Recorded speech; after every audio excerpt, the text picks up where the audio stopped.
podcast with Wallace and Dozer. I am Wallace. And I'm Dozer. Welcome again. What is going on? So today, after looking in the mirror this morning, I think it was a good time to start talking about the ever-changing body. That is my life every day. I look in the mirror and go, what happened? Because I have to look in the mirror, and I have to just say, 5 years ago, 2 years ago even, my body was completely different. Oh, yeah. I mean, talking about losing that athletic peak, whether you were athletic or not, I think is the interesting thing because, you know, I was semi-athletic, not incredibly athletic, but did certain things, you know, dabbled with a few martial arts, you know, played basketball at lunch, tore my ACL, things changed for me completely. And I feel like if I would have done that at 21, things would have been completely the opposite of that, you know? So, yeah, I think that's just a struggle for everyone in this age group and in this range here. I think just not even going on the whole 50-50 was diet and exercise. The more you get into, what is it, past 25, your metabolism stops? Something like that. Slows down dramatically as a male. Mm. Once you get past that, I mean, I'm starting to notice 1 day, 2 days of bad eating is starting to put on pounds instantly. I don't know if that's happened to you. Oh, yeah, yeah. You know, I've kind of always had a wrestler's body, too. I like to say that as I gain weight quickly if I eat bad, and I could lose weight pretty quickly. Yeah. You know, the struggle is, this is kind of a trifecta for me because the struggle is exercise, diet, and mindset. And you know, and a little bit of, I'll throw lifestyle in with mindset, though. You know, just because I think those are just the things that I struggle with personally, and it's really hard the older you get, you know, if you don't have a disciplined regime to stick to that and to kind of keep going at it. And even to get a visual on that, I imagine the triangle you're talking about, and then the top part is going to be the head. The very top is the head because unless it's a lifestyle change, you're going to yo-yo. Exactly right. And the lifestyle change, that's how CrossFit gets its kind of bad name because people get so into it. But the idea of throwing paleo into the CrossFit, that's a whole lifestyle change. The eating is different. The working out is different for them. But the main thing is they're addicted to this new lifestyle. That's exactly right. Which becomes ever increasingly harder when your life doesn't revolve around one, how you look. Yep. You know, and of course, listen, the naysayers, we're not two incredibly obese people here, so I get it that there is self-will, there's discipline, and clearly I think both of us have that to some level. You probably more than I do with 2 kids and a baby. You know, it's just. Yeah.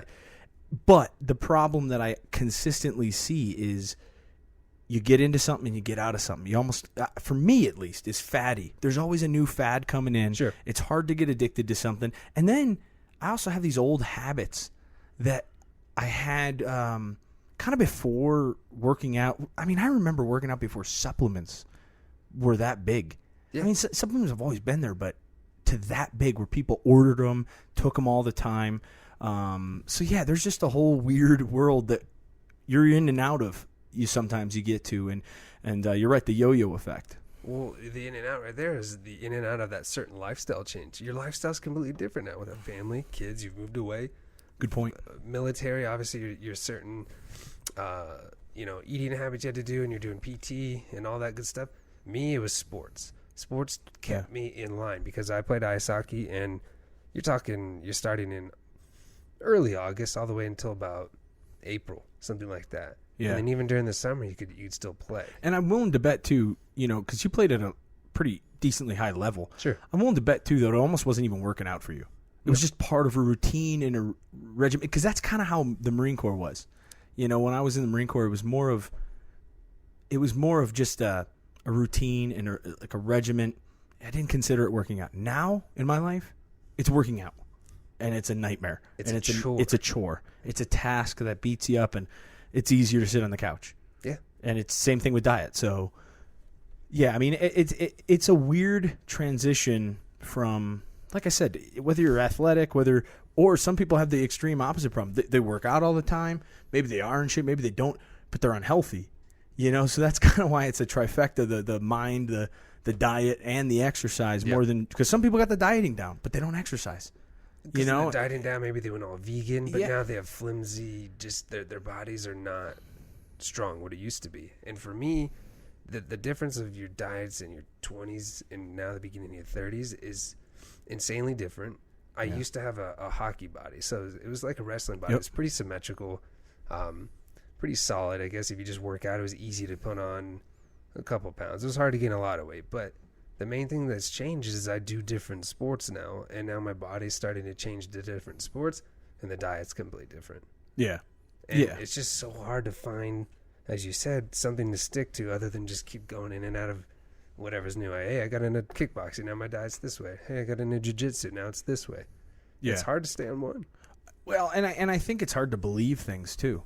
You know, one of the diets that I think we're both going to try is the ketosis diet. You know, and Ketogenic diet ketogenic. You know, just go now. kind of being in that ketosis range and figuring that out. And again, I'm no expert on it, and I don't know everything about it, but I'm willing to try it. But again, my initial fear on that would be that it's too difficult to continue with a lifestyle change. Yeah, I'll lose 10, 15 pounds initially, which is a great jump start. But the job isn't losing 10 to 15 pounds for me. I mean, I'd love to lose 10 to 15 pounds, but the job is I want to consistently be at a weight rather than fluctuating 10 to 15, because I've done a lot of cutting diets. I've done a lot of, one of the guys, George Lockhart, he's a big MMA guy. I go onto his website. He's got a great website, Fitness VT. Not throwing a plug out or anything, but it's a unique website because he came from the military and kind of rearranged these diets, and now he does it for the UFC guys. It's healthy, but it's a drastic cut weight. So, yeah, I mean, what kind of diet are you on exactly right now? Just due to medical stuff, I usually cut out dairy. And, the problem with diets are the older you get, you have different allergies that can, come out of nowhere. You can get rid of certain allergies, but getting something that sticks and starts to work for your body is not going to work for maybe my body or your body. It could be completely different if we start eating the same thing. The one thing I worry about the ketogenic diet is I kind of do something similar to that as well. So I wonder how much weight I'm going to lose, because then you're running into the lifestyle change. Do you really want to start getting into things where now it's starting to affect your family? They're eating the same thing? Because realistically, you're going to have two different kitchens now. How's that going to work out? That gets harder. Well, that's my number one problem. I was on, and I'll call it a diet because it was a cut. It was kind of a lean blend cut that you can drastically do and then kind of wean into a much easier routine of eating basically just healthy stuff. Did you have a routine for this? Yeah, it was off of Fitness VT. Okay. I mean, it is a good website. It's a great website for people that just want to cut weight, are willing to do it at all athletic levels. But the problem was I would eat at random times. 6 o'clock in the morning, 8 o'clock, 10 o'clock. What were these times? Was this specific to where your specific kids were on the well, it was these weren't specific times to my family. Gotcha. These were specific times to the times that I needed to eat on this diet, and it was real snack heavy, small little snacks throughout the day, tiny portionate meals. My dinner was at 3:30. Obviously my family eats at around 5 to 6 in there somewhere. So how hard was that to look at other people eating and then you're... That's why I've gained all the weight back and have been off of it. Well, because it is such a drastic change to lifestyle. What am I going to do? Am I going to eat like a couple of nuts and some olives while my son's eating dinner? It's it's kind of hard to maintain at the table. And a little bit of that, let's be honest on myself, is an excuse, but I know myself too. This isn't the first time I've ever been in this game. I know that over the time it's not going to last. And how much time are you thinking that you would have to? I mean, ketogenic diet's going to be a lot of prep. Yeah. Because the main thing is we have a friend going through this right now, and he's smart. He's starting to pack things with him, whether he's going camping, whether he's going to a soccer game or whatever it is. He has something with him, and you got to think about it. If you have 2 kids now, you're packing up stuff. It takes 30 minutes to get out the door. You know what though? Prep is laziness. Prep is laziness. So it is a little bit of laziness. Maybe Sunday night you dedicate to that prep. So if I'm cooking for my family, I mean, again, I'm not doing this diet, so I want to get on a better diet for myself. But again, honesty, it's laziness. Prepping is pure laziness. And don't get me wrong, convenience too, which is another thing I think some of our listeners are going to be struggling with is just job transitions or job careers. Jobs that are on the road where you don't on have the road. time to bring something with you in a cooler or whatever. It's just hard. Yeah, when life hard. no longer becomes finding a woman, playing sports, getting laid, going out drinking. And some of those are still going to be in there in these ages and even the youngers. But that is really what we're talking about, the diet for that transition. So, yeah, I mean, I think prep really falls down for everyone to laziness. Yeah. Some financial, too, but laziness. Because you're looking at ketogenic, you have to buy certain supplements. As you're going back into that kind of world, you said is a pretty popular world that a lot of people kind of forgot about. That you get into a different diet and you just think that, cutting some calories here and there and just hitting the weights are going to do the same thing. It doesn't. Yeah. The longer you slip out, the longer it takes to get back in. Your muscles take what? Like Rogan talks about that all the time, where you take a week off and it feels like you're back at zero. Oh, yeah. And that's when you just exercise. We're talking about diet now. Think about the exercise you have to do that's changed completely. Especially if you have injuries, things take longer to heal. Exercise by far been, I think we were talking over the weekend, 70% of my weight gain has been diet. Yeah. But the reason I mix these two together is because it is really hard to diet and feel good about yourself still when you're not working out. And vice versa, when you're working out and not really following your diet. It's almost, you start, at least for me, I started to look at it and go, what am I doing here? What's the point? What's the point of coming here? You go back to the top of that triangle. If it's not coming from one way or the other, then you kind of lose, I'm not going to say faith, but you kind of lose motivation. Because what's the point? If your lifestyle's not changing, you know that I'm going to go back to the fridge tomorrow night, there's going to be ice cream in there or something like that, then what the hell are you doing? What's the point? Absolutely. I mean, and exercise is definitely a difficult one. Let's just tell you my story real quick. Is I tore my ACL twice and my meniscus once. And I think, ironically, yesterday I just re-injured my meniscus. So this has been a nagging and ongoing problem for me. And a lot of it's psychological, I will say that, which I think a lot of people's exercises and injuries of there are psychological. But there comes a point where, so my story, I've injured both shoulders. I had surgery on one of them about 10 years ago. Completely different. Rebounded really quick. I was back on the ice in, a month and a half. But last year I had my labrum done on my left shoulder, and I gained fat that I still have today. Yeah. It was just really hard to lose it going from the 10-year span. So that's interesting. During that, because mine was rapid within the last 4 years, 3 years, 4. But for you, 10 years ago, so early 20s. Separate surgery, same style where I had to sit on the couch and heal. But still a pretty immobilizing surgery. Absolutely. I couldn't exercise. So then my diet was, kind of shit. It was just a little lazy, I'd say, but I bounced back so fast. This one, oh my goodness. What were some of the things that you were kind of like struggling with? I think just convenience, as you said. I didn't want to get up and cook. I had one arm, and I just kind of ate things that were easy. Mm-hmm. And then this round, I tried to eat a little bit better, but the weight came back. You know why? The exercise wasn't there. Mm-hmm. So, and was the exercise tied to, you think, Yeah, absolutely. Yeah. I mean, the most you could do with the shoulder that doesn't hurt is lower body stuff. So I'm riding maybe a bike for 20, 30 minutes and trying hard, but that's nothing because it hurts the shoulder to move. That's what everyone tells me with a knee. Oh, just get a bike. No. Just get a bike. And then I did get a bike, bought the spandex, did all that shit. Oh my! I mean, I just can't. I can't. Well, that was my biggest opposition to a bike. I was like, I am not getting in spandex. Was that the motivation to fit in the spandex? No, I fit in it, but getting in it and not looking like an asshole for me. It's like self-conscious, just looking like an asshole. But I got into it. I really enjoyed it for a little bit, but it wasn't enough for me, and it took a tremendous amount of time. Because your lifestyle didn't change into that. Maybe that's the difference of like somebody joining a gym or joining like the CrossFit places.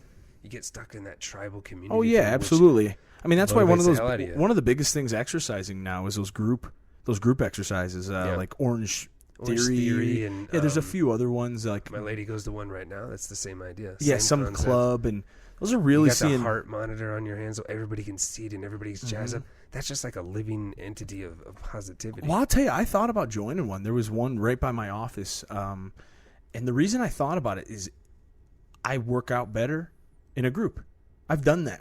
You know, a lot of people haven't been that, but I've done that in the military. Especially if you come from sports or military. Yeah, I mean, it was just communal. Yeah, and it's also kind of like looking to the left and to the right and saying, I'm not going to let that motherfucker beat me. Yeah. Oh, holy shit, there's a 90-year-old woman that's not, you know, she's toughing it out, and I'm sitting here crying, you know, because of whatever. But and then you miss a week, and then someone says, hey, where were you? Where were you? Get that extra motivation. Yeah, there is I don't want to do that again. Well, that's another deal, too, for me, you know, kind of bouncing back and forth. But for my own personal regime, I lost a workout partner. And even at the peak of my physical fitness, I had a workout partner a lot. You know, I'd run, obviously, by myself, but it was a lot of, hey, let's go to the gym together, do certain things, you know, let's do the weights, let's do that, let's do this. And I always picked up a new partner with moving in the military, and then you kind of get out, and you're in a phase where it's just like, that's you don't have that same lifestyle anymore. You're more settled in, and this is the issue I kind of run into. Is it's funny, everyone that that's single, they're always in the gym. They're hitting the gym 2-3 times a day sometimes. What happens when you get into that settled down? First the relationship, then the marriage, then the kids. Why in the human psyche do we just get comfortable? I think that's the answer, though, is comfort. Comfort. I mean, I think that's the answer to this entire topic of podcast. Why do you eat bad? Comfort. Convenience. I mean, sometimes it's financial. Yeah. You know, healthy food is very expensive. Same thing with prep. Why don't you prep? I'd rather sit on my ass and watch TV, or I'd rather just cook something that goes in the microwave, or that something that doesn't even nuke it. Or you don't even have to go out shopping anymore. Look at what like HelloFresh, Blue Apron, all these things that millennials are creating for millennials. You get a delivery. You ever box. tried those? We have. So the lady got a Groupon for it, and one of them came. Which it was one? Cool. Gave me 3 recipes. One of them was cool. It was like something quinoa. It's smart. It gives you a very simplified recipe. You get all these fresh ingredients. It comes in a very wasteful box if anybody ever tries that stuff. And it's just convenience. And you feel like you're doing something good. But the problem is, if you're getting food delivered to your house, do you really think you're going to get up for the fucking gym and go do something? You're going back to the comfort. That's comfort. In a box delivered at a price now. Well, and I think, too, it's a great idea. I mean, I wish I can't shit on that idea at all. I wish I came up with it. Got stocks in it. Yeah, it's a good idea. I don't know though. Maybe it might fail. I think, but who knows? That's such an early market realm of convenient shopping and stuff like that. But the thing for me, I found it to be kind of expensive. It is. It came out to like I think the last study for HelloFresh or something was like $11.93 a person per meal. But you know what though? I gotta correct myself again though, because here's the thing: we eat out a lot too, convenience with kids, just like that, and comfort. But man, eating out $30 for a family, $50. So I really can't complain about price, really. Yeah. But the majority of people, they say, not everyone's married with kids, but a young couple. That is expensive. I mean, I wonder how much the lifestyle comes into play here, because like just working in education, I get a free membership to our gym, and I look at these kids that are pumping iron, doing shitty mechanics and all that. It's really funny, but they're still jacked because they got that low testosterone or high testosterone kind of pumping through them. And the other funny thing is, if you're on a budget, what do you do on a budget as a student?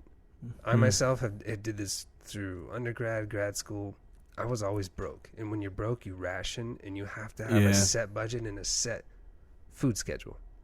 So I was eating really good because I couldn't afford certain indulgences of comfort. You could almost say you're not comfortable, right? I mean, back to the thing we were talking about, comfort. Yep. Is you're right. There was a time, too, where when I was in the Marine Corps, man, I would eat my chicken at lunch. And after it was, weights or something like that. Oh yeah, with some broccoli, and then after working out, and then I'd have my pre-workout shake. And let's get into supplements in a little bit, but basically making I heard Joe say this, and I don't know if it was Joe or someone, but it kind of goes with the Onnit thing, the optimization plan. Yes. And I've tried to do that, whatever you want to call it, for yourself. That's actually what I'm trying to do right now. That goes down to supplements, working out, realistic stuff. Well, also, what they're building is a community. Look at like the Onnit Academy that has cryotherapy, jiu-jitsu now, like 10 Planet is there now, and just it's the whole lifestyle mentality that they're tying in of that's optimization means everything, not just eating a couple more protein grams a meal or whatever it is. Well, and the thing I like about On It, truthfully, use them a little bit, but people really misuse supplements. And you're talking to a guy that did that. I mean, the military completely misuses supplements. And it's a billion-dollar industry. Oh, it's a I believe it's a multi-billion. It's a multi-billion-dollar industry, and it's okay if people abuse them because, granted, with vitamins, I think the only 2 or 3 people in the history have ever died with vitamins that are unregulated by the FDA today. So they can experiment with fuck-ups. They can experiment with anything. Yeah. You just get marketed, right? Yeah. Well, I mean, also, too, it's kind of a real interesting part of culture. I mean, they spew out things, and then sometimes the FDA doesn't catch them instantly. So these things are on the market, and they're technically steroids or something that could just explode your fucking heart, or if you have not even do anything. Did you see it took a very long time for Airborne, that vitamin fucking chip thing to drop in water. It turned out to be like one lady in Minneapolis, Minnesota, doing the studies for the whole fucking company. Really? And I saw a news reporter like knock on the door, and she closed the door really quickly. So it was like they sued them for false claims, but now they're still back on the market with gummies, dropping things, portable things. Well, that's really the market you're getting into. Yeah, I mean, the marketing and the market you're getting into with supplement products. I mean, they are all full of dog shit. I mean, the picture on the front is either a pretty woman or real slender fitness model type or a jacked bodybuilder. And the reality of it is, man, creatine alone is not going to get you there. No Explode. Remember that? No Explode? And that was just keeping the blood in your muscles from a workout just a little bit longer than normal. Yeah. Jacked 3D. I used to know a ton of guys in the military that almost killed themselves with that. And how much marketing did the MLB do with like Mark McGwire getting in trouble for creatine? Stuff that's already naturally being made in our body. Mm-hmm. That was hilarious. But that goes back to the comfort aspect. Granted, you need supplements in general, but like the way that people wanted to get, all those dangerous drugs. Do you remember the drug that sped up the heartbeat that people died from? Yeah. Starts with an A. Ephedrine. Ephedrine. Yeah. Look at or is that an E? Is it an E? No, it's ephedrine. It's ephedrine, and that came in all these like. I took one before a hockey in high school. Mm-hmm. And my heart was pounding so fast. I was like, people are going to die from this. What was that in? What product? That was in some sort of popular weight loss product. And it was always on television. But, like, you look at that. Who do you think bought that the most? People in their 30s. Oh, yeah. You're looking at people that are, like us millennials now, going into that world of, we're comfortable because guess what? We have nice houses now. We're not starving students anymore. Some of us are going to school, but at the same time, it's probably tied in with a good career, good job, paying for it. And you need to lose a little weight like myself now, I probably would have jumped on that train too. Oh, yeah. It's pure comfort. Well, and I think too, I don't know, maybe this is just, I'll ask you for it because maybe just bounces it off. But for me, I felt that there was a time where supplements just didn't exist.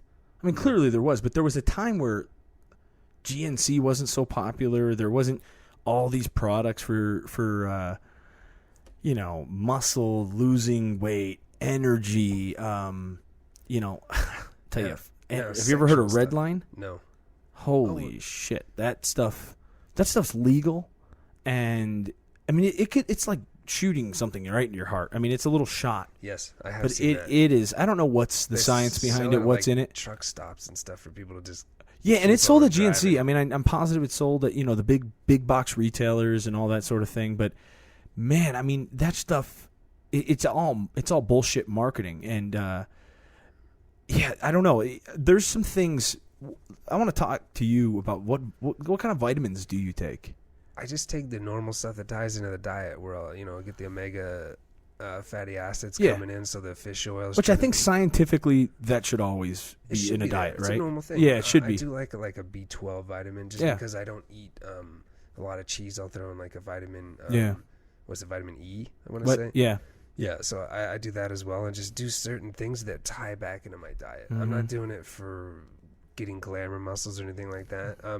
I am getting back into the protein, just a little bit of powder, just because I enjoy a supplement. Well, and I don't think there's anything wrong with protein powder. I mean, you got to be careful with the type of powder. Yeah. Yeah, a lot from of what it I has understand, right? sucralose in it now, which Yeah. is kind of hard on my stomach because it's just a fake sugar that isn't. Anyone right now, go find a protein powder, turn it around. It's gonna have sucralose in it, guaranteed.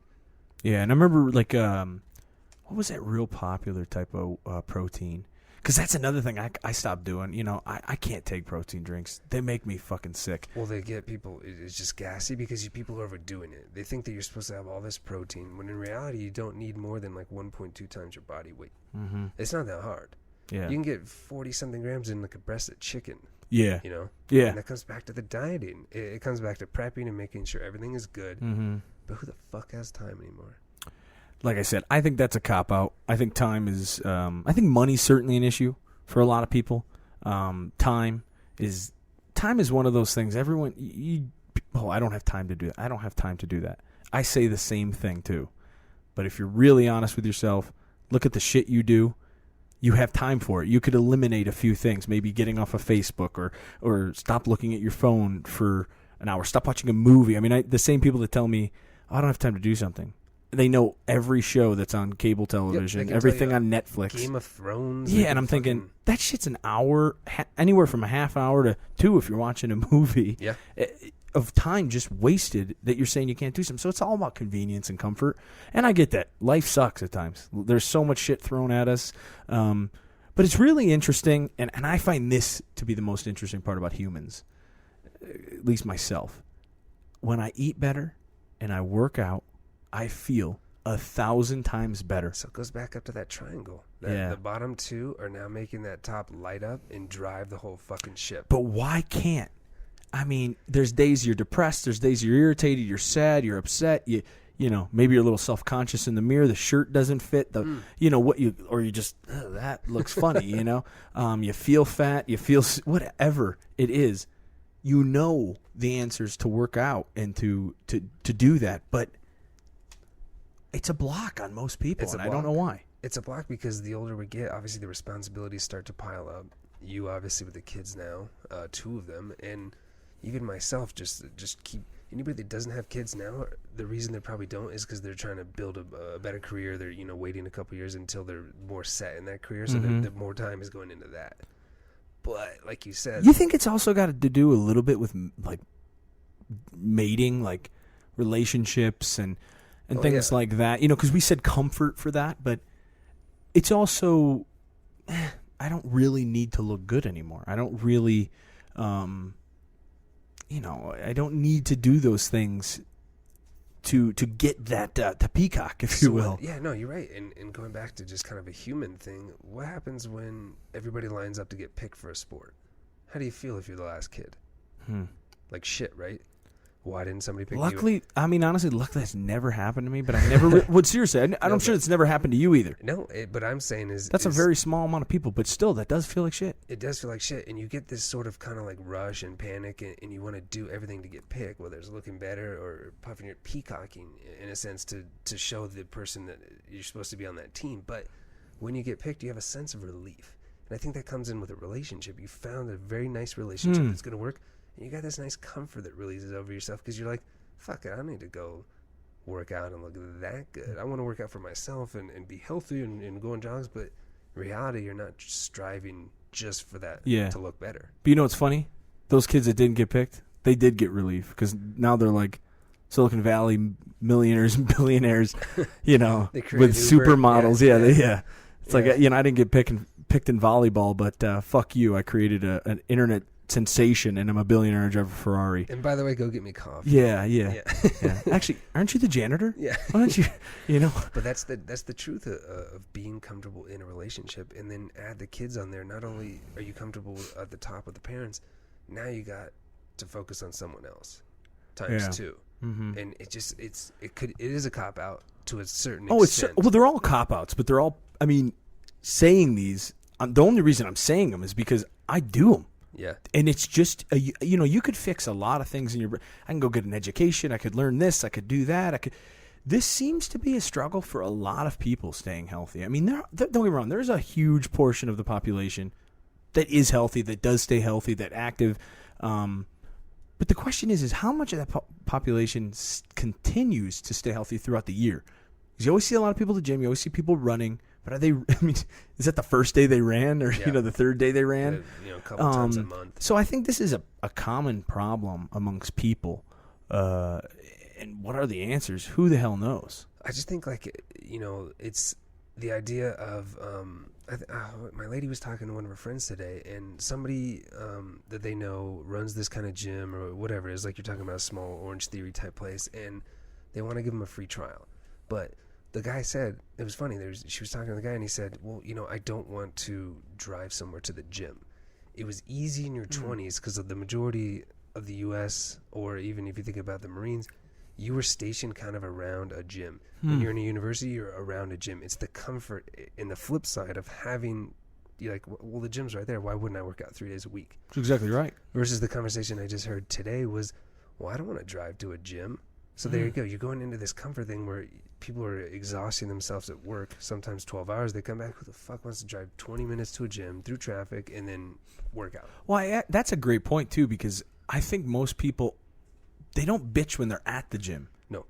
They bitch about getting to the gym. And, that's definitely, talking about the millennial population, and one of the things I think a lot of companies that are successful and kind of innovative that are offering gym memberships and kind of health benefits to getting people. And I think a little bit of that is selfish on their part, probably for insurance reasons. Sure. and it's longevity. It's good for everybody. Keeping the people happy and the healthy.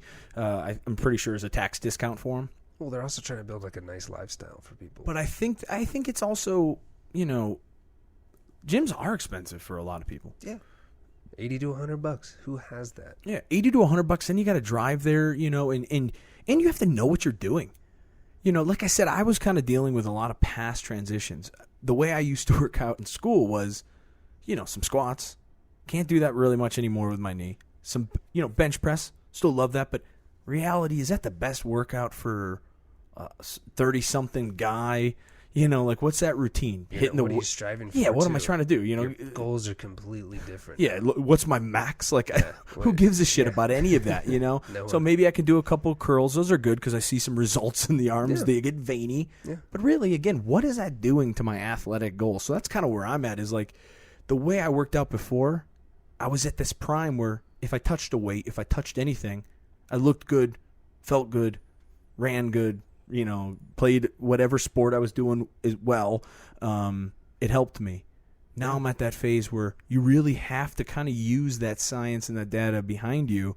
But there's so much out there, and it's so different. Yeah, what you're saying goes back to that lifestyle, and you talked about it earlier with, working out or doing something with the sport came easy. It came easy because you were already in that momentum of the lifestyle you were in. Yeah. It was just fucking easy. Yeah. And if you did fall off the wagon by going and having froyo or whatever the fuck it was, you didn't wake up and go buy a whole gallon the next day because you fully fell off the bandwagon. Your lifestyle corrected itself like a river, And as you get out of that, god damn, is it hard to fix it. I'm in it right now. I'm in it right fucking now. Yeah. The last 2 weekends, I've been in it. Okay, cool. I'll switch it up. Maybe I'll get back to it starting Monday. I made myself like a fucking New Year's resolution twice. Like starting Monday, strict again. You know what happened the next weekend? Fucking drinks, desserts, and just throwing up because I drank too much apple cider vinegar. Oh, yeah. Tell that story. Tell that story. Well, because I slipped off the lifestyle train where I was drinking and eating the night before, and I woke up hung the fuck over, and I saw this apple cider vinegar. Like, you know what? That'll settle the stomach. And you know what happened is I didn't dilute the vinegar, and I drank the whole fucking thing, and then the stomach just started burning is the word I'm going to use, and of course I threw up. So it was a funny reminder that I tried a quick fix to just kind of like get out of this mindset of what I've been doing, and I threw up. I took that as unbelievable symbolism that I need to start switching the top part of the pyramid because the shit on the bottom is not working. We'll talk about quick fix. I mean, that's been the moral of my story for 5 years now. I'll juice for 3 days. Yeah. I'll do this for 2 weeks and kind of get situated and fluctuated, and then get right back to it because that shit is disgusting, or that shit, and I'm missing the taste. That's the thing too. Is for me, my working out also goes with my, my working out also goes with my diet. Is making realistic goals and changes there, because I think sometimes I do not make realistic exercise goals. I do not. I think everyone does. Like, look at the gym after New Year's. I'm going to go every day of the week, and they're done 2-3 weeks at top, including me. And it's because the reality of it is, I'm just making a statement of what I think is the appropriate exercise plan, which is volume or whatever you're thinking it is, but it doesn't fit the lifestyle and really where I'm going. What's really hard is, I kind of look back at the way that people date now, the way that people kind of look for jobs. It's such a quick fix, right? You have all this information at our fingertips to figure out something new or whatever. And what's killing the gym industry is like the Groupon shit, because you talk about like the buyer's complex choice that people have when they have too many selections, they really can't make that one choice. Yeah. You just talked about switching through different diets is because we always get this information coming at us that this is the new diet. If I look at like the fucking Atkins diet, that was pretty much a low carb diet. Yeah. And now ketogenic is pretty much the same fucking thing. You're still adding good solid fats to it. It's just now it's being rebranded in a new way. It's just funny that I think that as millennials, what we talked about last time was just we're the king of multitasking. And within multitasking, we do like to swap through and like a cell phone, trying different fucking diets. In reality, it'd be easier just to stick to one thing for a while. Yeah. And I do think the keto, though, is a little different than Atkins. Because I did the Atkins. Atkins does not necessarily promote healthy eating. Really? I didn't do it, actually. Yeah, I did it a long time ago, and it's probably because my mom's a little messed up. But I did it when I was in high school. That was when it was huge. Wasn't it just like really low carb, right? Oh, it's like zero. Isn't that like zero? It's like 0 and then 5 and then 10 and then 15 and 20 and it depends how you do it. Yeah, it's a build up, or I think it's a drawdown maybe to 0, and then you hold 0 for a little bit. Which again, look, that's gone. Who uses Atkins anymore? Because I think the concept is good, right? No carbs. I think we all can agree on that. You eat a pile of bread, it's delicious, but you just do not feel good from it. You just don't feel good. Yeah, bloated and whatnot. But carbs are kind of like gasoline for our body too, which to me has always been my struggle. Again, knowing myself, I could never again go on a 0 carb diet. Maybe a low carb, 20, 30, but 20 and 30 grams of carbs. That is still ridiculously low. It's because your body's not used to it. So then, our friend that's doing it talked about until your body switches over from using those carbs and using the fat as the fuel, goddamn, you're going to have clouds in your head. Oh, yeah. But, there's so much to the keto, and people are probably going to tear us apart because we don't really know everything about it. But he's eating like a pound of bacon, four avocados. Everything is wrapped within like mayonnaise, coconut oil, bacon, avocado. It's something that, as you talked about this weekend, was traditionally like a sin.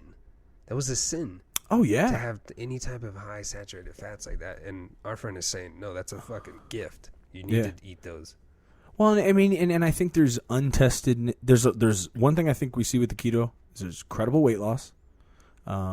It seems to be, from everyone that's talking, it seems like that there is some serious brain improvement, cognitive improvement, and people are really buying into that aspect, and physical improvement as well. Well, I think the fats too, they generate a lot of stuff. I know they rebuild or they boost testosterone too. I'm assuming caveman, you get something fatty, and it was just like this nice, I don't know, here's a building block of whatever it is that your body needs to use it, have at it. Yeah. And we overindulge in that because of how our society is. Like, how the fuck are Oreos legal?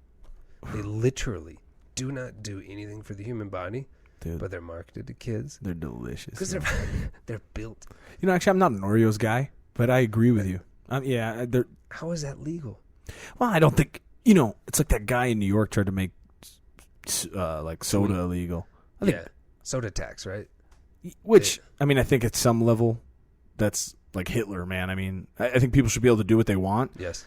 But I also think if we're back to the supplements and stuff, I think we should give people good information. And that kind of ties into our last podcast, and one of these biggest things out here is there's so much information for people out here, but we choose to kind of pick, or we choose what we want to hear. And sometimes, with shit going viral, it's just nasty stuff. So should Oreos be able to sell cookies?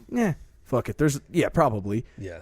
But should the majority of the population think that, oh, that's just a normal cookie, or that's okay for you?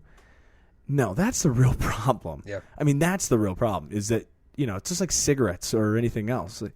They're terrible for you. Well, our state just went, I think they legalized the increase in tax for. I don't know if they did. Did it? Did it fail? I thought it failed. Yeah. Okay, there was some weird shit with that. I think the weird stuff was that the tax didn't go to who they said it was going to go to. But yeah, I mean, it comes down to no matter what, the self-fucking discipline. That's the hardest part. Why does that change as a millennial with all the shit that we get with different types of choices, and going back to that buyer's complex issue? Why is it still hard? You brought this up earlier. Like, we know it's bad for us. We still do it. Why? Is it that comfort of being in? I think life progressively gets harder, and your brain just wants to get off. Listen, not for everyone, but I think our life progressively gets harder, and I think most people have vices, and some people they just are okay with. Like, we were talking about this over the weekend. You have a top 5 and a bottom 5 of things you care about. I mean, that's just a weird number. Some people have more, some people have less, obviously. It's just human priorities. The top 5. If exercise, diet are not in that top 5 for you, it's really difficult. It's really difficult. It's easier to eat Cheetos. It's easier to drink a soda, or another thing we're not talking about too is the consumption of alcohol. Yeah. You know how many people just don't even understand. These are people that, by the way, eat healthy, work out, but destroy beer and liquor on the weekends, and start to gain a huge bombs. gut from that. Jaeger bombs. Remember that? Yeah. Remember that viral video? Oh my god! That's the funny thing is the problem with alcohol is now I'm looking at, like, human condition aspect. In your 20s, you most likely are in college, and alcohol is going to be really hard to get away from. And plus, you're in fucking college, enjoy it. But when you get into the 30s, you're not broke anymore. When you go out, you know what? Instead of like I used to eat, where I could only eat my entree and I'm done, give me a water cup and that's all I need. No, you know what? I'll have a fucking beer. Or I'll have that glass of wine, because you have the comfort now. On the other aspect of, you have money. You have a little bit of time, because you know what? Fuck it. Maybe I'll come in for. You're meeting people with a happy hour. Like, the alcohol still runs around the area. It's the lifestyle. Well, it's funny though too. When I was like 22, 21, around there, hell 20, drinking in the Marine Corps, I could be shit faced at 4 o'clock, have to wake up at 4:30, and I can go on a 6-mile run. Yeah. I drink 3 beers on a Friday night. I get fucking gout Saturday. I mean, that's just an exaggeration. That did happen to me once, but I mean, I can't function. I can't work out. I can't do anything. So alcohol is there's a completely different thing there. But yeah, I think it's a lot about the vices that we choose as people. It's hard too. Like, there's something in our society that you go to a party. Look how many people can't function without their hand in front of them, in a sense. You know what I mean? Like, there's a really good book by Dr. Andrew Weil, I want to say, the big guy with the beard, the older guy. Fascinating guy. He talks about the concept of humans and drugs in society, of starting from our infancy to being an adult. It's innate. We have to kind of experiment with drugs. And the funny thing is, you're almost an outcast if you turn down a drink. You know what I mean? Oh yeah, ridiculous too. Like in business too, if you go out and I don't know, the Chinese people you're hosting from a different company or whatever it is, and you want to make them look good, they order a whiskey or a beer. You can't order a fucking apple cider. Yeah. It's a part of our society to drink with people. It goes back to that community thing. Well, I have a real problem with this, because we're big proponents of marijuana. Yeah. And don't get me wrong, you can use marijuana too much too. I mean, there are certainly people that you can use anything too much. You could use food too much. You could drink soda too much. You could, hell, you could Supplements. even take too many stuff. You could work out too much. There's a lot of vices, and anything in excess obviously isn't really good. And marijuana is one of those. But I find it kind of crazy that, the majority of the population, therapists or teachers would say, weed is, you can't smoke weed ever. That same person goes home and drinks wine at night or has 3 beers. And I'm not saying they're alcoholic. I'm not saying they're an extreme. I'm saying they might just have wine at night with their wife or husband, and they get a little to the point where it's like, I'm tipsy. If you do that a couple times a week with weed, and what's the big deal? But it is an interesting part of society, and that's almost kind of the same. Talk about alcohol. At least I think this is a connection. Alcohol being pushed on people. Food is almost so it's so uncommon to hear people that are really eating healthy for a long period. I mean, like, that is their life choice. Not, I'm on a new diet. Yeah, and go to a nice restaurant. What do they normally have? Someone that's job is to pair an alcoholic beverage to that food you're eating. Yeah. So they have always gone hand in hand, because it's like as soon as dinner comes around, you hit the ultimate comfort. You know what the comfort is? Sitting back, big meal, stomach out, and sipping on wine, because then your central nervous system is numbed down and you're ready for bed. It's ultimate comfort. Yeah. You feel like you've earned it or something like that. Mm-hmm. Hard day's work, you come in, put a couple back. Who's going to say anything? But the problem is, that starts to affect the other parts of your lifestyle. The other parts of the triangle cuts into your exercise. Maybe you're a little too hungover to work out. Then your mindset starts changing. It's a bad mix. Well, and I think there's something to this about what information and the information we're being pushed, because there's more workout information than there ever was. I mean, before, you couldn't go to Google. I mean, you had to literally find magazines or something to, I want a new workout routine. I want to figure this, or hire a personal trainer. Now you could get an app that gives you 50 workouts a day. The same thing with food. There's food trackers, and there's still stuff like this, but in comparison, the healthier stuff is far outweighed by Frito-Lay, Oreo. I mean, whoever the hell, whatever conglomerate that's owned by, Hershey's chocolate, Bud Light. I mean, Bud Light is on every NFL, every sports scenario. It's the big three. They make 90+% of the industry's money. Coca-Cola. I mean, horrible for Pepsi. McDonald's. I mean, McDonald's they tote these great loving commercials, and if anybody hasn't seen Super Size Me, Morgan Spurlock, it's fucking amazing, because it started kind of. That's an old one too. It is an old one, but it's a good one. And that started the whole self-consciousness for fast food chains.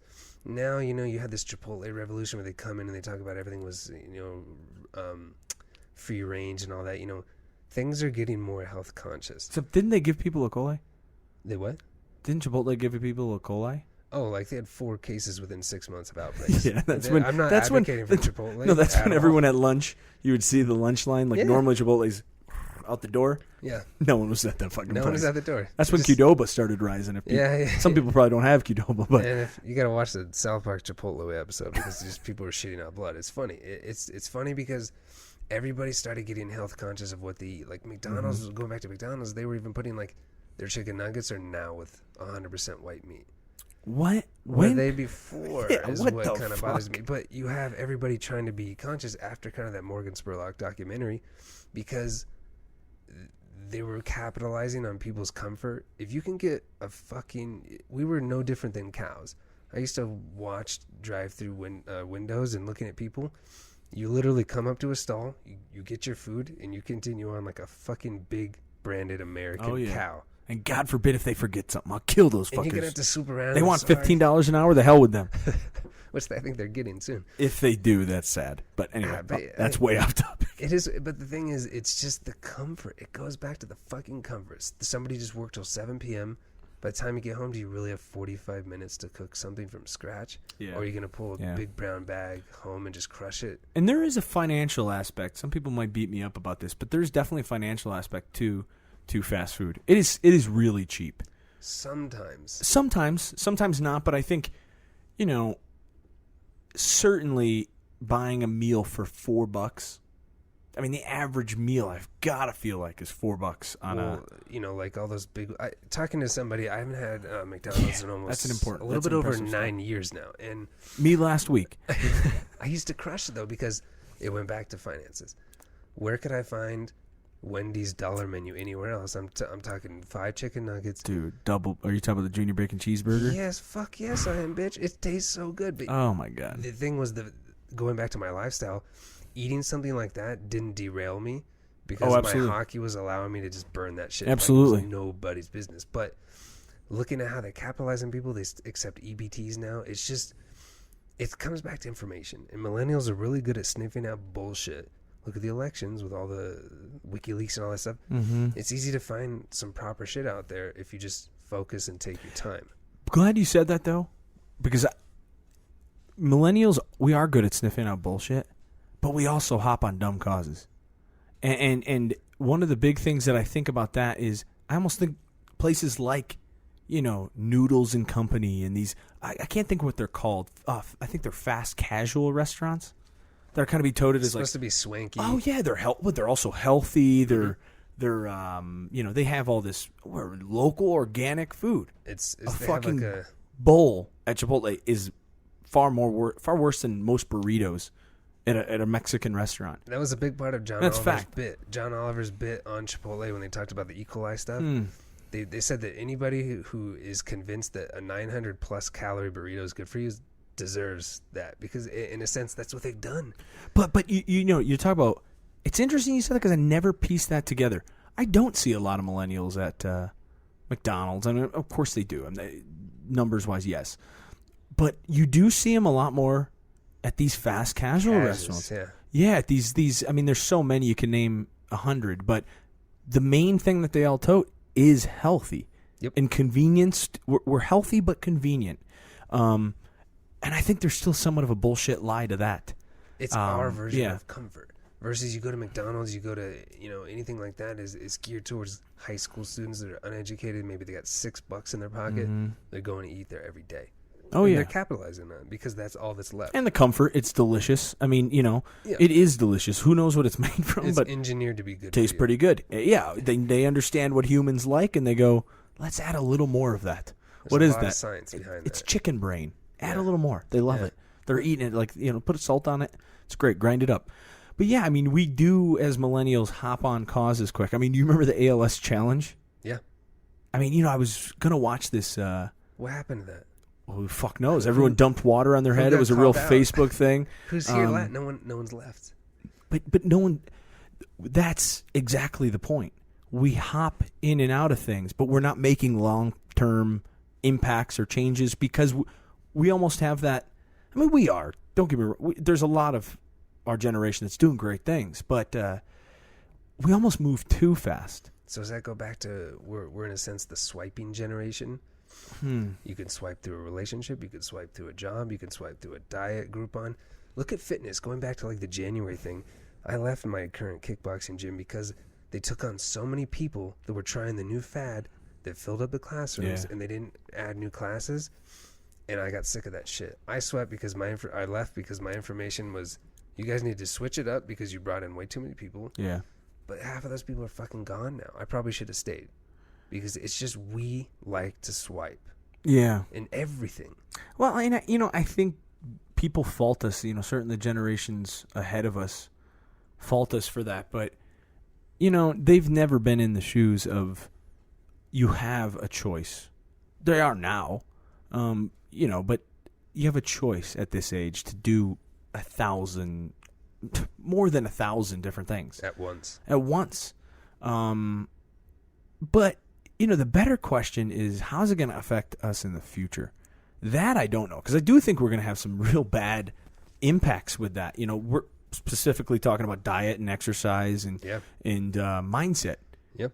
I do think mindset, like mental health, is going to come down to some serious problems just because social media, instant, that prefrontal cortex got what I wanted, the reward. Dopamine. Yeah, the reward system retract, and that happens with buying, that happens with sex, that happens with food, that happens with pretty much anything you can think about. So I wonder what that impact's going to be. And talking about kind of like mental health and diseases, look how much that is linking back into diet. The diet is now still in control of everything. There's so much about probiotics and kind of the healthy gut. You know, if anybody's ever had issues with their stomach, I think it's the second most reason that people call in sick now is because of stomach issues. And what the fuck do you think those are coming from? What we're putting in our big cow mouse. Yeah. So people are now finally discovering how important the diet is. And the problem is, once again, why do we still do what we do? It's that comfort. Yeah, I mean, I think it's an answer that we I just don't think we'll get, because I think it's unique for everyone. But it probably for my own experience, it's comfort. It is a little delusional too. There is some, thinking my body was the same as it was before. There was a period where I was working out so much. If I ate bad, I actually lost more weight. I'm not kidding. If I went out and drank and then had McDonald's at 2:00 in the morning, in a cab ride, I lost like 2 pounds the next day. Oh, I had trouble gaining weight. Even as shitty as I was eating. I never had that problem food. myself. No, I just, for me, it was hard because I was burning calories with ice hockey. But I think when you're in your 20s, you take it for granted. There's this weird mental thing that if somebody hasn't really run into a serious issue, whether it's their health, someone around them with diseases or something, you take things for granted. But that's life. It is life. I think we all take things for granted until something big happens, and then some people, something big happens, and they still go, fuck it, I'm invincible. And some people change. I mean, that is why people do random things, get divorced, find God, find a different career, find a hobby, because find a new diet, find a new exercise, find a new sport, because something dramatic has happened in their life. And I don't want something dramatic to happen in my life. I've had a few different things, but sure. I don't want that on diet and exercise. And I think that's really, the big thing about this cast, Yeah, it's just, I think if you think about this cast just floating down that river and trying new things, granted you're going to get some things you enjoy and they work out, but I think if you do take a little bit of maybe everything you used to do in the past and kind of forge it to how your body reacts, like you just said, knee, not going to really use that much anymore. My shoulders, I stopped bench pressing and I started working out different. I think you just got to do a trial and error of what works for you. But the main thing is that lifestyle change. Yeah.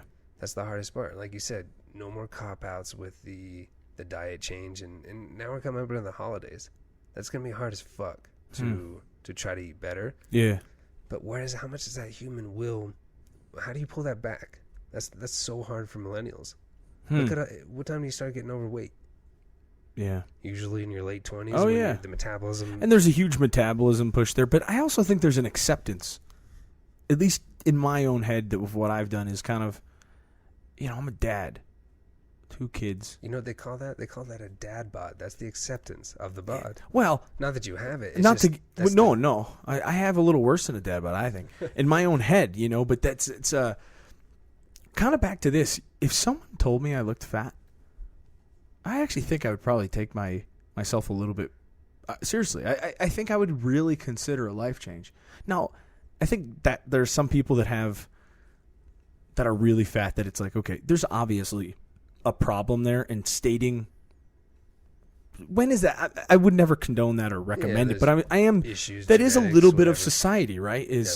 We were watching a show, me and my wife, about this chick. She was really fat. I mean, she was overweight. She really was. She had a problem about it. But the more I looked at the show, I thought like, hey, this is one of those Jillian Michaels things. And actually it wasn't. It was a show about this girl being heavy and struggling to lose weight. And then having McDonald's stuff in there. But there was an argument on the show where this comedian, she works at a radio station, long story. But the comedian said, I think people are fat, and they need to be told that kind of. And the girl came off like a total bitch, but what she was saying was kind of, I thought, right.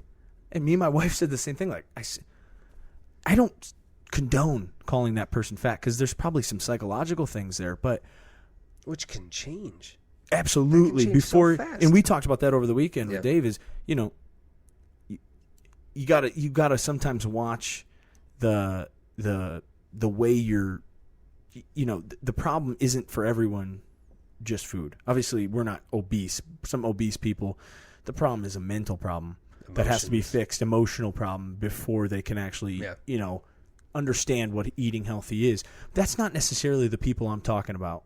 Don't you think that changes though too? Like you said earlier, as soon as you really start working out, there's a completely different change in your but I don't think for everyone. I do think there are probably in the beginning. I think there are some people though that have mental problems. Oh no, and I think that's a lot of. But I mean, I'm talking about like just specifically with obese people. Sure. I think there even overweight people. Mm-hmm. That there are some sort of comfort reward system there that they might have to deal with before it's getting at the gym. I don't think that's the majority of the population, but I do think there is a huge. I mean, hell, it could be a majority, but the lower half, the really obese people, the triple X's and on that are not size appropriate. And again, I don't want to come off like I'm saying you just go out and call people fat. But I do think as Americans, and specifically as millennials, the social justice generation period, we do not tell it like it is. Well, because it's called fat shaming now. But the reality is somebody around them should have said something. You know what I mean? Like, I remember I called out one of my friends back where I grew up. I called him out because he got injured. I think his appendix broke. He had a lot of complications in the hospital. I was like, you know what? Your weight is really affecting your health. I was like, I want to see you in 70 years. Yeah. You know what I mean? Like, I think somebody with these obese people needs to tell them, this is a reality check. Like, after 35, 36, you're going to start having real issues. Yeah. Even fucking now you have real issues. It's just, it only gets harder. It only gets harder. Yeah. Yeah. And the weird thing is, there was a study, I think, on the Jillian Michaels show. I don't want to bash this show, and people online are probably going to kill me, but I'm pretty sure like 90% of the people that were on the show ended up gaining that weight back. Yeah, and I think we're both not talking about those people that there are people that have psychological problems that need to kind of get through those psychological problems in addition to losing weight. But there are also people that we would consider obese that could benefit from it. Like I said, my stomach has gotten a little bit bigger. I've gained a little bit more weight than when I was in the military, or just even when I was 2 years ago. Sure. No one's going to tell me that. You're a spouse. Of course, that's not the right. You're both in this battle together. But yeah, that is a little part of our. Like, that's okay. Well, if your friend was an alcoholic, is that okay? You'd say the same fucking If your friend thing. was using heroin and he couldn't do anything else but use heroin, but then complained about, oh man, I can't seem to kick the hair. Are you just going to say it's okay? That's who you are. That comes down to environment and going back to that's like right. Supporting having codependency, dependency. And the Jillian Michaels thing is those people lost weight in an environment that was motivational, positive. People were calling them out on their shit. But as soon as they got out of that, I bet their spouses were bigger, their kids didn't care. But in reality is you need help. All those people that succeed at CrossFit are still in that environment. And bringing back that lifestyle thing is, how much of that do you bring home, and does that ripple into your spouse, your kids, whoever around you? Well, you're talking about something too that's pretty cool, which is community. Yeah. Because that is kind of that, but that's also what people hate. People give shit about. CrossFit. I don't give it shit. I think people can be ridiculous, but I think people can be ridiculous with anything. But it's almost like people on the outside of communities kind of go, oh, that's dog shit. They hate on it. Yeah, they hate on it. Whether it's a hockey community or a football community or whatever that community is. Yeah, whatever it is. Even religion, different types of religion. It's like, what a weird, kooky thing. But because you kind of hear the bad of all those communities. But there is something to community, and that ties into our old podcast, which is like that social media thing, and really what is our community? Because Facebook, I don't think Facebook is a community. I don't think Twitter, any sort of social media thing is a community. And that is a little bit maybe to where this health epidemic is coming from, is there is no more community on some level. Yeah. And that's hard because, you can find your community. I think that goes back to your own self-drive, your own self-discipline, because you talk about it before. We used to have to go somewhere to find the yoga or find exercise. You go on YouTube now, you type in yoga for this situation or small spaces, where you're going to find what you're looking for, but it's up to you to do that. Yeah. So it all comes back to us. Yeah. And as millennials, you're hitting, late 20s, early 30s. You have the kids, you have the responsibilities. Finding that drive has to be the number one priority now, by far. For me, I'm starting to realize that it needs to move to number one because, listen, after these last couple of weekends and throwing up apple cider vinegar, this needs to be number one, by far. But what is it that drives you? I think health, overall health. Once again, going back life, to that, like longevity. Longevity is a better word. Wanting to be healthy. Yeah, I'm not competing in the Olympics. I'm not playing any hockey anymore. Things for me now is longevity, and within that diet and exercise will increase the happiness, because there's so many studies about how millennials are never happy because we're always told that we can be this and this, and then disappointment comes in. But in reality, you got to do it yourself. You just have to. Well, I wonder too, statistically, if I don't know if I would say, do you think millennials are an unhealthy group? Are we an unhealthy population? Of people. Depends what part of the country. Yeah, I wonder. Yeah, true. It is a very local and community. Well, that goes back to the acceptance. Mm-hmm. People in Texas, people in Oklahoma. Look at all the obese people in these kind of central states. Boy, I'd like to see the stats on that. It's accepted. Yeah, I'd like to see the stats on that. Maybe bring it on the podcast next time we find it, because it is in my thought would be that time will tell with us. Which, look at the diseases people are having now. Mm-hmm. It's already telling. Mm-hmm. And then you have some people that are early millennials or late Gen Ys that their kids now have so many fucking diseases or intolerances or whatever it is in their diet. Yeah. Go to a lunchroom 15 years ago in a high school or whatever it is in elementary. Everybody ate the same thing. You go to one now, these kids have gluten intolerance. These kids can't eat dairy. These kids are this, and this. Our diets are shaping the way that our bodies that's a are. funny thing, but I never heard of like celiac disease. That seems like a thing that has been.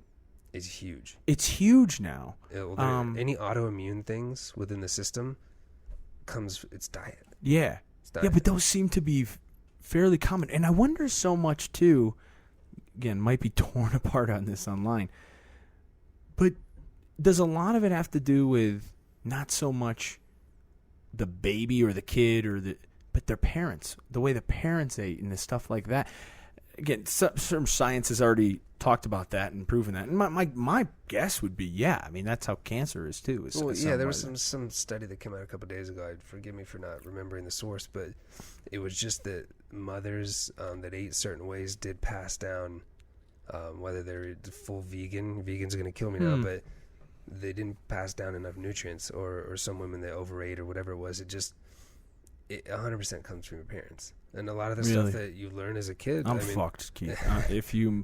I'm fucked. But you can always change it. It goes back to the top of the triangle. It's your lifestyle. Yeah. Look at all the people that used to be fat, and the kids that were last picked in high school or whatever we just joked about. Those are the kids now that are super ripped. But it goes down to motivation. That's motivation. Because for them, easy. That's that mindset, right? Their mindset was, fuck all of you. You know why? Because they weren't accepted. Yeah. We used to make fun of them. It was legal, I'm going to use the word, to make fun of kids back in the day for being tubby or whatever it was. Yeah. And they found the motivation. Yeah. Some of them psychologically damaged. Because they weren't comforted or comfortable in their own skin because of people. So that's an interesting thing too, and it's, I don't know. I mean, there's so many spectrums of this whole thing. We could go to a nature versus nurture thing. Now we're nurturing everybody. You can't, the bullying online, social justice warriors and all that. It's changed the game completely. Do you think it's that, or do you think that it's too much information? That's a scary thing. Because I'm almost going with that. You know, even like the keto diet. I bet you there's people that are doing the keto diet and gaining a tremendous amount of weight because they do not scientifically know what they're doing. Same thing with the Atkins. They not gaining weight, but unhealthy. They don't know what they're doing. There's people that certainly go to the gym. I know if you go to a mainstream gym, you know, you'll see some people that do things and you're going, what in the fuck are they doing? And I'm not judging them saying why are they here or what. I'm saying they don't have a knowledge base. Just like my knowledge base is kind of this old school stuff. So I have to relearn it too. So I'm in the same boat as where it's like wide open and going, what is going on? I have so much to choose from and I don't know which one it works. I don't know which one fits me. Fuck it, I'll stay home today. There's your buyer's choice complex. You go to the grocery store, you look at 1,000 different fucking cereals. You kind of just like, you know what, fuck it, I'll get oatmeal. Yeah. Because it's just, there's too much thinking, and it goes back to our time is short and we don't have time. Or you get the most sugar one because it says fiber. It says fiber, it's got free toys. It's got some green shit on it that says good and healthy and organic. There's your marketing. Yeah. And it's just, the problem comes down to, at one point in time, that for granted type of thinking is going to hit people. And I don't wish this on anybody. I don't wish any diet issues, but you know, going back to just a good diet and working out, you have to do it. And if you're not doing it, I can easily say that now. People can bash me for not having children or whatever it is now, but I've learned. But it's let's be real too about the children. Here's a guy that has 2 kids. It's not that is all of these are cop-outs. I mean, there is no excuse to being healthy, to eating right, to doing this sort of thing because to not doing something. But that doesn't mean you have to be extremely physically fit. No, it doesn't mean you even have to be ripped or you have to be skinny to be healthy. There really is no excuse because you want to talk about my family. I want to get my knee fixed and I want to be in really good shape. So when I'm 40 and my son is playing football in high school or shit, I'm 50 and he's in college. I don't want daddy to be the guy that can't hang with him or is out of breath for just even getting up off of a chair. You want to throw a ball with him, throw catch. Yeah, throw catch with him. There's nothing more important than that. Talk about family, that's probably the biggest thing you can do. Some people don't care. I don't know if you've ever seen that documentary called Fat, Sick, and Nearly Dead. You know what's funny is I was actually I haven't seen the whole thing. Yeah. Just watched it last night a little bit. Did you? About 30 minutes of it. Yeah, the guy that's juicing from Australia. Yeah, isn't it Joe Cross? So he did a number 2, which is cool. But I watched that in 2011, I want to say, and I started juicing early 2012. I still juice every day to this day. Yeah. It's not my food. It's not my supplement. He was an extreme case, obviously being so obese. But his main thing, I don't know if the more he gets into the Midwest, he meets people that don't care about what you just said. He actually interviews this guy with his son, and he's eating this, artery clogging steak with this, I'm a steak and potato type of guy. But Joe Cross asked the guy, he goes, don't you want to be around in about 5 years for your kids? And the guy literally looks him in the eyes and just goes, I've lived a good life. I'll be okay. Doesn't even fucking care about the kid. Yeah. Some people don't have that self-discipline and that drive that you probably have gained from your previous routines. And I have that self-discipline of wanting to be in shape, but I don't need to be in shape for a season anymore or a sport. Yeah. So where do you find that? I don't know if that's just self-discipline, though. I mean, let's be clear. There are dumb people, too. There are very dumb people. I'm not saying Midwest people are dumb, but this person probably didn't go to school. Listen, I'm from the East Coast. They're everywhere. Okay? I've been to the West. They're everywhere. It's just across the nation. There is a majority of the population that is just stupid. And I say that with peace and love, but they are. They're ignorant, I guess, is probably a better... I was going to say ignorant is better because no matter what, but let's be real, ignorant is stupid too. I mean, damn ignorance just like, oh, they don't know. It's ignorance almost like they don't know what's that. Crazy is I think the guy's dad or somebody older or his friends, there were 3 older guys and the younger kid and then the Australian guy juicing. None of them said shit when he said that. He said, if I'm not around in 4 years, that's okay. I've lived a good life. His kid was like fucking 9. Yeah. He didn't care. Mm-hmm. Wouldn't say that's stupidity. I think that's it goes back to just selfishness. And it's comfort and it's selfishness. I mean, all these things that we've talked about so far in this cast are are right in line with the problems of not just millennials, but people. I mean, we deal with these same things, and again, we don't have any answers. I think one of the cool things about this is this is what I think people need. They need to talk about it. There needs to be an open dialogue and a conversation about what is going on. How do you stop? Because one of my goals, specifically now that we've had this dieting podcast, I'd like to lose 15 pounds. Yeah. And I say I'd like, but I'm going to lose 15 pounds. And I'm gonna really change the way I do my lifestyle as far as food and stuff goes. Because for a long time it was my wife's pregnant, and now it's got the baby, and now it's the holidays conveniently. That's what I just said. When's that gonna stop? And when is that gonna stop? So I think that's one of my goals is to really optimize my stuff. And I take every supplement you do. Sure. But the only thing I take that's in addition, and I think challenge people to kind of take a look at this, it's a mineral, but it's magnesium. Magnesium, yeah. There's a lot of benefits to that. Man, lots of benefits. I have noticed a tremendous amount of benefits from magnesium. But that science is not really out there. But it's not really out there. And it's not really studied a lot. I know, like probiotics, there's so many probiotics on the market for the stomach that you get them, and actually the bacteria is already dead by the time you put it in your body. It's literally done nothing for you. Mm-hmm. And I don't know if anybody's listening to Dr. Rhonda Patrick, Rogan Cast, or her podcast. VSL number 3 is they give you 1 billion of them, and even though that is, as she called it, a drop in the bucket, it's still something real. Yeah. You just have to, as a millennial, use that information that's out there and really try to find shit that works. Yeah. Because if you don't, I mean, you're wasting your time. Well, in a lot of these big box places, they don't have things that work. I mean, they do. I don't want to say it like that, but these big conglomerates and really, what most you look at like vitamin product in the bottle, they're plain.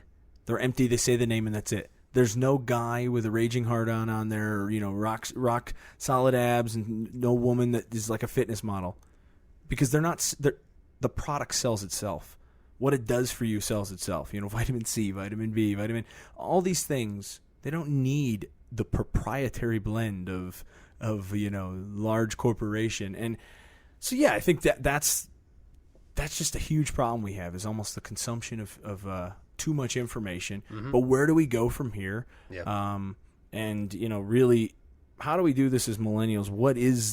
I'm going to try it. That's my thing. I'm going to try it. I'm going to try to keep on a path, and I'm going to hopefully document that and kind of keep us up on this. But just because I think it is hard, I think it's a very difficult thing.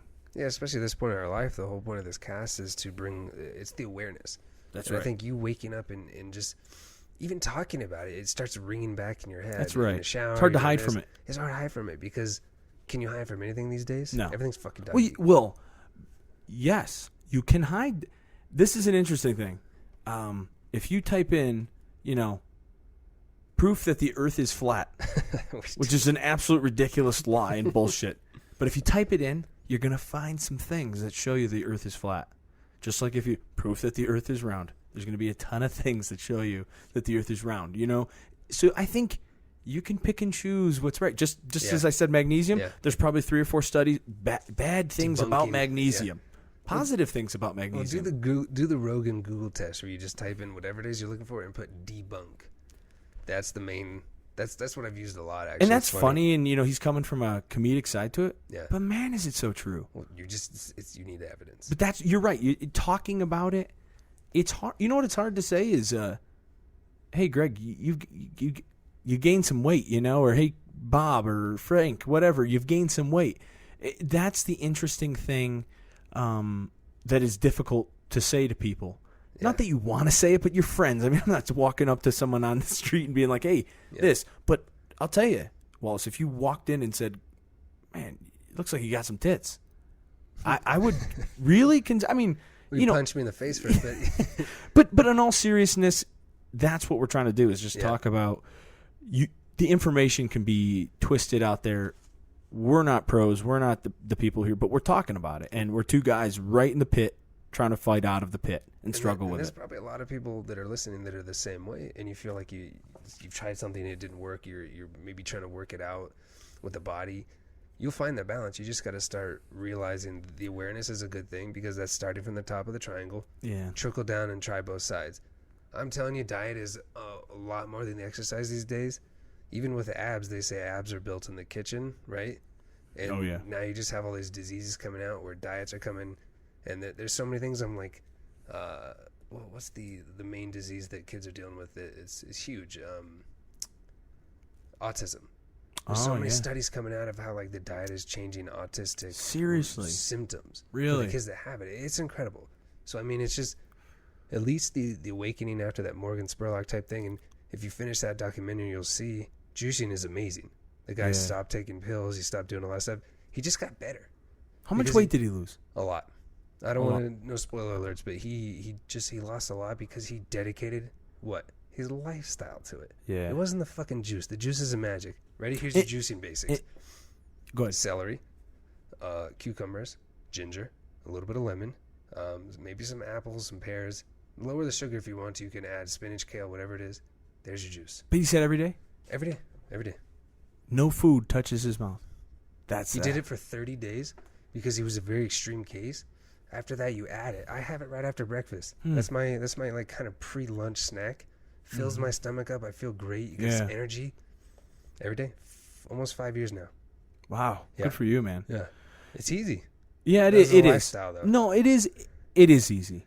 It is easy. I'm cooking eggs and then I juice at the same time. The concept is easy, but the process is difficult. Well, you do have to shop. Mm-hmm. You got to clean it. You got to take your time to do it. But I can juice in under 8 minutes. But again, if you're watching reruns of, Seinfeld or whatever, it's a good show. It's a great show. But if you're watching that, you have time to take a half hour, an hour to go do something like this. And if it's finances, I do understand that. But no, I mean, going back to my budgeting mindset, the reason I can juice so much is because I used to be so poor being a student that I found a way to make the budget work. Whether that's spending the $50 for the year to go to Costco and buying your shit there. Granted, you're going to have the organic people killing you, but you get a fucking gallon of mayonnaise there too, man. Yeah, you can do the same shit. Yeah. No, but, I think a huge part of going back to the lifestyle that you brought up is I come in and say, you know what, Dozer, you're looking a little big. Let's start working out. Yeah. It's the lifestyle also involves surrounding yourself with good people. That's right. That's the hardest part for millennials, because guess what happens to millennials that have kids? Secluded, I mean, marriage, they move somewhere for work. It's so hard to find friends that are in the same kind of boat and lifestyle, once again, the older you get. Yeah, absolutely. I mean, it's all just this big old mush of a topic and a process. And, let me just ask you this, because I've kind of stated my goal and what I want to do. And again, it's not specifically with this podcast, but hell, we're going to be doing the podcast, keep everyone up to date. What is your specific goal and diet and exercise change that you're going to really want to do in the next coming months? There's a really good book that did get a lot of popularity with the whole barefoot revolution, CrossFit kind of thing. Christopher McDougall's Born to Run. Really interesting thing. He follows tribes that run these ultra marathons, all this stuff. But, towards the end of his book, he starts kind of giving quotes to people in the beginning of the chapters. And one of them was this guy that retired like undefeated. He basically said that by the, you're going to be, at the age of 40, this will be the shape that you're going to be in for the rest of your life. So for a hill climber, that's not that far away anymore. Yeah. It used to be far. Like, what, 40, bro? You're old. No. Once you hit 40, that's the shape you're going to be in for the rest of your life. That's how hard it is to lose it, possibly gain some. So my goal is now, for the next 8 years, is to aim towards the best possible longevity shape I can be in at 40, because it's only going to get harder once again in a different type of level. Yeah. And that's huge. Yeah. That's not far away from millennials. So what kind of things are you going to do exercise-wise, like specifically? Work around my injuries, try to strengthen them up. I think being back in the gym and seeing all these kids on campus that, are working out just shitty forms, like I'm saying, and just they can still gain weight and not get injured. I just want to do things that make me toned. I'm not trying to gain mass anymore. How many times you go to the gym? Over 3 times a week. Over 3 times a week. And that's just the gym, but that's not Do you consider gym all your exercise that you're doing? I'm talking like pumping weights. Pumping weights. And then or running. Oh, I'll do running as well. It depends on if I'm playing, because I also play like a recreational hockey league. Yeah. And so it's just, hey, don't that's a huge exercise right there. But that's a big difference of like cardio and weights. I think you need to balance correctly, and I think the main thing for going towards that 40 is I love walking around Costco and seeing other millennials, and you can see who's health conscious and who isn't. And what's funny is you look at their spouse or their partner, and nobody's saying anything. That's that right. Motherfucker grabbed Oreos by the 48 pack. Nobody said anything. Well, and I think too, here's the thing, that could make a relationship better. It could grow a relationship too. Well, I was going with it, helping each other. That is intimacy right there. Not being critical. That's a dickhead. But I'm talking about. Yeah. Hey, babe, let's get healthy together. Let's work through this together, because too many times that honesty isn't in a relationship, and that's really I don't want my wife to be sick, and she doesn't want me to be sick, and longevity. If she's sick and she's not feeling well, that's not a good situation. Yeah, so it's a big process, man, and it feels like we're at this. I feel like I've let myself go a little bit. But you're transitioning into the hill. Yeah, that's what it is. Yeah, that hill climb. Yeah, you're absolutely transitioning into the hill, which everybody's gonna start facing. And I think it's important to say this: there's multiple hills. Oh, fuck There's hills of career. There's hills of just so many hills. And yeah, you're right. This one, it's a hard transition. I thought I reached the top and I fell, and then it's like, oh fuck it, I'm not going back up to the top again. Or not the top, but I was pretty high. I was close to the top. But that's full of shit. It is full. We shouldn't have an I need arc. to get on the path, right? And I need is. to at least get on the path rather than sit at the base camp and go, I'm just going to eat the Snickers. And what's amazing about what you said about kind of like the partnership within the spouse, there's going back to the top of the triangle. That's the lifestyle. That's right. That's Your the lifestyle mindset. Is now affecting the spouse, which affects the kids, because then the whole house now has less Oreos, less chips. I'm not saying you have that right now. It's just everybody's on board with this positivity. It's not negative. Like, you look fat. No. Let's work out this week. Let's go run. Let's offer a solution instead of bitching. Well, another reason why fad diets don't work, because they change a lifestyle quickly and no one else is on it. They made their money and then they're done. It's not the it comes down to the lifestyle. That's right. It has to. That's right. And it's just, as millennials, we're going to run in. A lot of this podcast is going to be, hitting those issues. Because has anyone ever climbed a hill and it's been fucking easy? Yeah, that's right. You're only going up. And it's going to be really hard, but the more you become aware and you bring it out, the better we hope everybody benefits from it.